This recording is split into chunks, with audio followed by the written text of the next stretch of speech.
Hello friends, what's up? Let us begin the new lesson, Measuring the Economy Part 8. In this particular video, we will discuss about the Consumer Price Index. Okay, so Consumer Price Index is an index which measures inflation in the economy. We have already started this topic in the previous video, that is, measuring the price changes. Measuring the price changes in the economy. Okay, we have already introduced this concept there, the concept of inflation also. We have seen the different types of inflation. We have seen different terminologies related to inflation and what different policies are used to control the inflation. We have already seen that. Now let us look at the consumer price index in detail. So first of all, let us understand the concept of CPI, consumer price index. So see, the name itself suggests you what does it mean. Consumer meaning the common man. Okay, so whatever the common man consumes, and basically the price that is paid by the common man. So basically this consumer price index definitely will look at the prices which are paid by the common man in the market. So naturally these prices will also include the taxes. So consumer price index looks at the prices which are inclusive of taxes. Okay, inclusive of taxes such as excise tax, customs duty, GST, etc., which the consumer actually pays along with the cost of that good.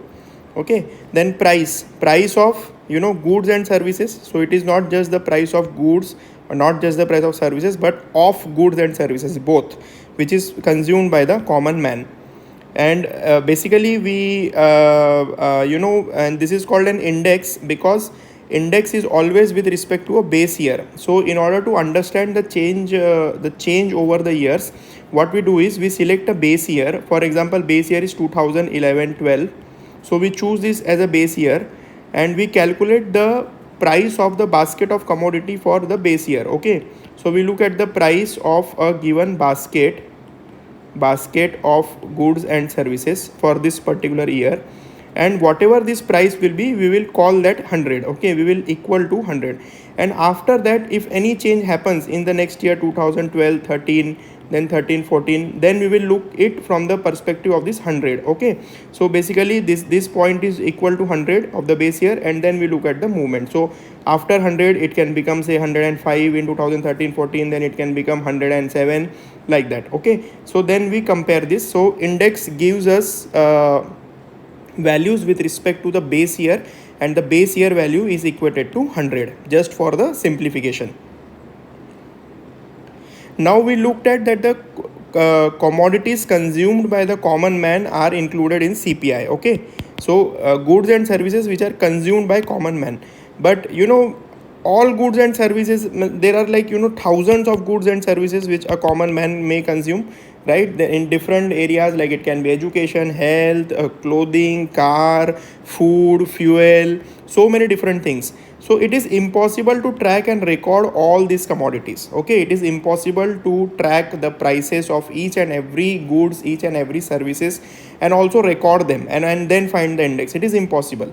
Therefore what we do is we select a basket of goods and services. So out of the 1,000 goods and services, okay, that the common man is consuming, we choose a basket meaning we will choose like about 5, 7, 8, 10 commodities out of this, and then which commodities comprise of a maximum majority of consumption. For example, say 80 to 85% of consumption is on these commodities of which we are preparing the basket of goods and services. So we just want to look at the major portion because it is impossible to track all the goods and services. So we choose a basket of goods and services. Now this basket is defined in the base year. So in the base year, for example, in 2011-12 is the base year. So what we do is in 2011-12 we look at what is the majority of goods that is consumed by the people.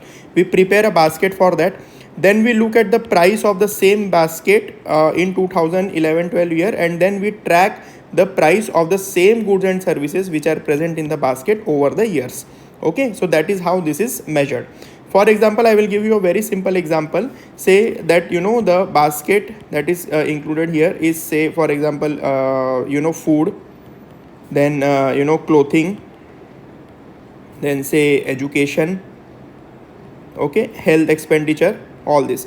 So maybe in this also there will be like different items. Okay, So we will prepare this basket and then we will find the price of this basket in the base year 2011-12, and then after that we will look at the price changes of this basket over the years, and that is how we find the index. Now what are these basket? What is the actual basket in the CPI? So this is the basket that is considered in the CPI. So what is this? It includes food, clothing, houses. Housing is considered only in urban areas because it is considered that the housing on rent basis is taken only in urban areas. Okay, सिर्फ शहरी विभागों में housing को include किया जाता है CPI में, not in the rural areas. Then medical care, transportation and education. You have to remember this: food, clothing, housing, medical care, transportation and education. These are the 6 important areas in which which comprises the basket for the CPI. Now who publishes the data for CPI? It is the CSO, Central Statistics Organization, which has now become NSO. Okay, National Statistic Organization, National Statistics Office, okay, under the Ministry of Statistics and Program Implementation. Try to remember this because this kind of questions appear in the prelims exam. Who publishes the CPI data? Okay, who compiles this data? So you have to remember that the CPI data is compiled and published by CSO, Central Statistics Organization, which is now called as NSO. Okay. Now in India, the base year is 11 and 12, 2011-12 as of today. Okay, as of 2022, we have this base year. Government can revise that base year anytime. Okay, and CPI data is published monthly. So for every month we look at the CPI data. So CPI data is a high frequency data. Okay, monthly data are known as high frequency data because it is published every month, and then it is published every month, and then when we do the comparison, we do the year on year comparison. Okay, monthly. For example, October 2021 data will be seen against the October 2020 data, and so on. Okay, so for example, see there is this one year, say 2021. So here will be January, February, March, April, May, like this. In 2022, January, February, March, April, May. So we have data for this different months for different years. Now if we want to look at the change in CPI, we will compare January 2021 with January 2022. We will compare February 2022 with February 2021. Okay, so this, what happens is, why this is done monthly? Because in order to account for seasonality. Okay, now what is seasonality? It may be that in some season the prices are very high. Say for example, in the month of summer, the prices of food components such as vegetables and fruits is very high. So for example, if you compare then the price of summer season, say for example, if you compare the May, which is a summer season, May of 2021, and you look at the price in August 2021. Okay, so if you compare these two, you will find that there is a huge difference between the prices between May 2021 and August 2021. But this is not a real comparison because the prices were high here because of the season. Okay, and when the season changed, the prices again went down. So we should always compare the same season of the previous years. Okay, so we have to compare May 2021 with May 2020. We have to compare May 2021 with May 2022, like that. So we have to compare the same season. That is why we do the year on year calculation on the monthly basis. Now how CPI is calculated? Let us look at that. So CPI is calculated by this. It is a very simple formula. So we look at the cost of the basket in year I. For example, if you want to look for CPI of say 2020, so you will look at the cost of a defined basket in the year 2020, and you will divide that by the cost of basket in the base year. So base year is 2011 and 12. So you have a basket, you will look at the cost of that basket in 2011-12, you will put that in denominator, you will look at the same basket, you will look at the cost of the basket in the 2020 year, and then you will divide that and you multiply that by 100 in order to index it to 100. Basically we are indexing it to 100.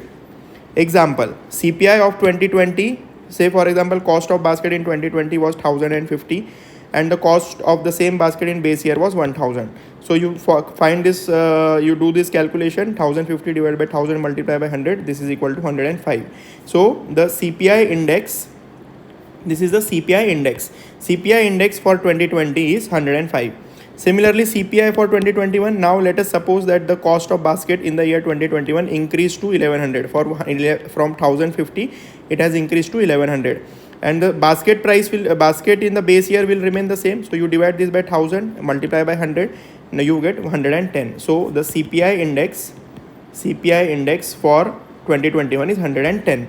Now inflation will be what? Inflation over the year, for example, inflation in 1 year from 2021 to 2020 will be, inflation will be just simple, you subtract CPI of 2021 minus CPI of 2020.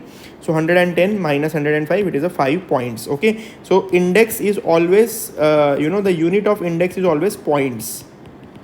Okay, points. Just for example, in Sensex also, right, we say that Sensex has jumped 1000 points, 200 points, like that.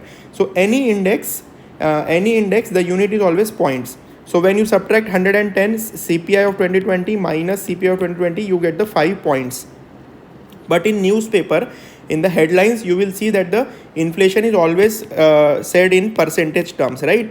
It is always in percentage terms, that inflation is 7%, 2%. So how it is done? It is a very simple formula. Basically, you have to find the percentage change. So how do we find the percentage change? Percentage change is always found that it is CPI in 2021 minus CPI in 2020 divided by base CPI in 2020. This is a benchmark from where you are trying to measure, multiply by 100. So 110 minus 105 divided by 105. Okay, because you are comparing for 1 year, multiply by 100. So this comes out to be 4.76%. So CPI in 1 year from 2020 to 2021 is 4.76% and 5 points. This we have to keep in mind. Now let us look at the different types of CPI. So the first type of CPI is CPI of industrial workers. So here the basket of commodities is slightly different. So when we look at industrial workers, we will have some different basket of commodities for industrial workers which are consumed by industrial workers. Now what is the definition of industrial workers? Industrial workers are the people who are working in industries, in mines, in plantations, in motor transport, port, railways, energy generation, power distribution, etc. Okay, so people who are engaged in this kind of, usually the secondary activities, okay, the secondary sector activities, they are known as industrial workers. And the CPI compilation, the calculation is done by Labor Bureau. This is very important. It is not done by CSO. It is done by Labor Bureau. You have to keep this in mind. For industrial workers, it is done by Labor Bureau. Then similarly, there is a CPI of agricultural labor. Okay, CPI of agricultural labors. Agricultural labor meaning people who are working as laborers in agriculture. Okay, they don't own the land. They don't own the agricultural land, but they are only working as the manual laborers in the agriculture. They are also known as peasants. Okay, they are also known as peasants. So CPI agriculture labor, again it is compiled by the Labor Bureau. It is done state-wise, so it will be done for 28 states of India differently, because in different states the agriculture situation is different. The work is different, and the basket of commodities that they are consuming is also different. And this CPI agricultural labor data, this index is used to revise the minimum wages for agriculture labor. Okay, so there is a concept called minimum wages. Minimum wages meaning the Labor Bureau in the Ministry of Labor comes up that the per month or the per day, okay, usually it is per day.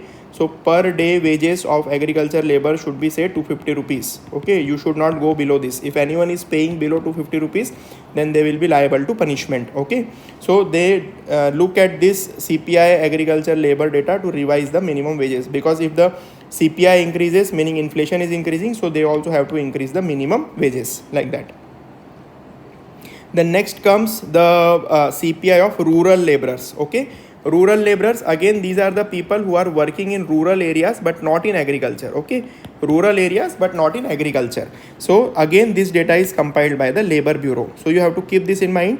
Rural laborers, agriculture laborers, and industrial laborers, industrial workers, wherever the labor is coming, physical labor is coming, it is compiled always by the Labor Bureau. Just keep this in mind. And there is a fourth category of CPI, which is CPI urban non-manual employees. Okay, UNME, urban non-manual employee. This is compiled by NSO. Okay, NSO or CSO, Central Statistics Organization or National Statistics Office. So you have to keep this in mind that for urban non-manual employees, it is done by the NSO. Now, what is non-manual employees? Non-manual employees meaning people working in urban areas involved in non-physical work. For example, people who are going to office, IT sector, software engineers, okay, manual workers, teachers, professors, lawyers, etc., who are working in urban areas. So that CPI, the basket of commodities consumed by them, is defined by NSO, and CPI is separately calculated for them. Now these are the different categories of CPI. This is just to revise the minimum wage, or just to look at the inflation for different categories of people. But in all India basis, on the overall basis, NSO, which is the National Statistics Organization, it issues CPI data on monthly basis for all the states and union territories and India level. So this is the state wise or India level. Then what they do is, based on these values, they will combine the data, and then they will define one CPI for urban area, they will define CPI for rural area, and they will define a CPI for combined, okay, urban and rural combined, that is all India level, okay, all India level. And this is done separately for each state and union territory, and also the India level. So CPI urban will be calculated for every state and union territory, CPI rural will be calculated for every state and union territory, CPI combined will be calculated for every state and union territory, and also all India basis, okay. Now this CPI combined is nothing but your headline CPI. It is your headline CPI, headline inflation. Headline meaning which appears in the newspaper, okay, which is usually talked about. And RBI targets this CPI only. So we told that RBI, the main work of RBI is inflation targeting. So RBI looks at this CPI in order to target the inflation. So for RBI, inflation means CPI. Okay, and this CPI combined is also used as a deflator in national accounts to calculate the dearness allowance of government employees. Dearness allowance meaning mehengai bhatta, okay. Again, it is a kind of revision of their kind of salary.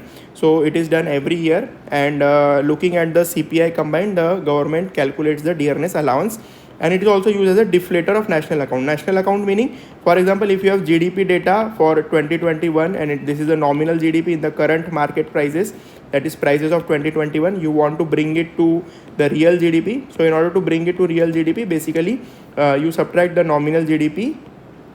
From nominal GDP, you subtract the CPI for that particular year. So this is how it is done, okay. Now what are the different components of CPI? So please keep this in mind. I have already told you that there are basically different things. So one is food, clothing, housing, education, transportation, and health. These are the different things that are involved. These are the broad categories. Now we have to look at the different percentage and weights given to each category. So food and beverage, the weight given is 45.86%. Almost 46% weight in CPI is given to food and beverage, okay, in the basket. Then miscellaneous items includes education, health, and recreation. The weight given to it is 28%, okay, 28.32%. Then the next category is housing. I have written this deliberately in the decreasing weight, okay. So maximum weight is given to food and beverage, then to miscellaneous item 28%, then to housing 10%, okay. Fuel and light, it is given 6.84%, then clothing and footwear 6.53%, and pan, tobacco, intoxicants, it is given 2.38%. See, this is also considered to be one of the items which is consumed by the common man, okay. And that's why CPI calculation is done by looking at these different things. Now the last thing, so again, as we have seen, this CPI combined that we get from these different by looking at these different kinds of commodities and services. So we get a overall CPI, that is the total CPI of the country, in the country. But when we have to look at the core CPI meaning CPI of non-volatile items. I have explained to you in different videos also. Non-volatile items meaning the prices of which are not volatile, meaning which do not fluctuate a lot. So what are the volatile items? Volatile items are nothing but your food plus fuel, okay. So fuel meaning oil, natural gas, all this. So the prices of oil and fuel, they fluctuate a lot, and therefore they are subtracted. The CPI is calculated then only for other commodities and not for food and fuel component, and we get the core CPI. So core CPI is CPI combined minus the food and fuel components, okay. So that is how it is done. So basically when we have to look at the core CPI, we will not include this food and beverage, Okay, we will include housing, we will include miscellaneous, we will not include fuel. Okay, we will include light, we will include clothing and footwear, and we will include pan, tobacco, intoxicants also. Okay, so we don't include a certain food and fuel components, and then we look at the core CPI. So this was about the CPI. I hope I have covered it comprehensively, and please watch this video again and again so that you will be able to remember, because see, measuring the economy topic is a bit technical topic, and you may have to watch it like 2-3 times in order to completely understand. We will continue with this topic again in the next video. Thank you.